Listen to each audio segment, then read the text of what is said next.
for us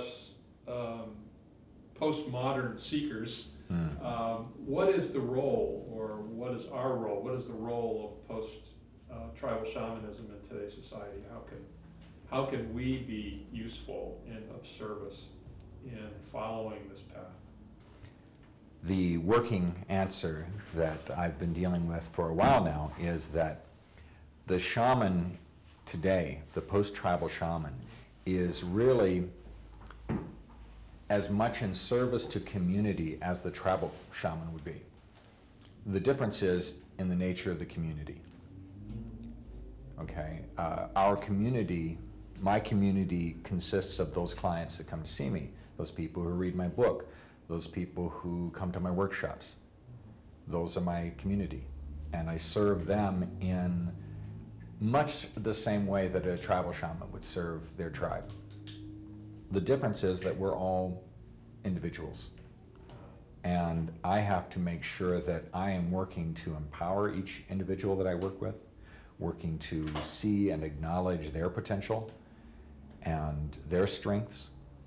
And just as a tribal shaman would have the role not only of healing, but also reminding the tribe where they come from, what their place is in the world, who their ancestors are, what spirits they have alliance with, okay? That's very much the same work that I'm doing. A great part of the work that I do with my community is healing work. And it's everything from plantar fasciitis and tennis elbow to TMJ, and I can't stop thinking of my grandmother, and she won't stop coming into my dreams and yelling at me.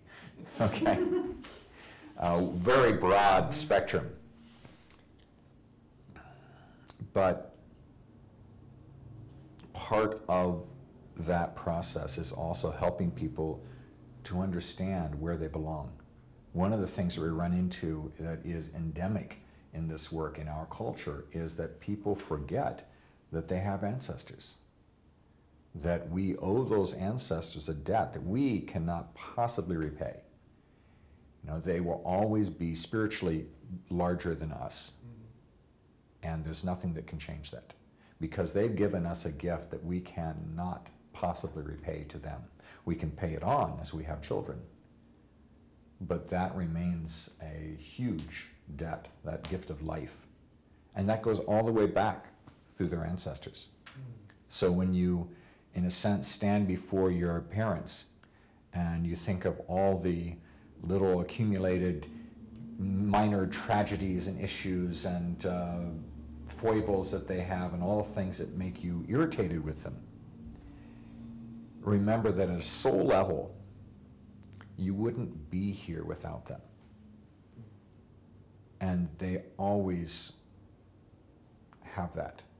You know, they are the doorway that you use to come here.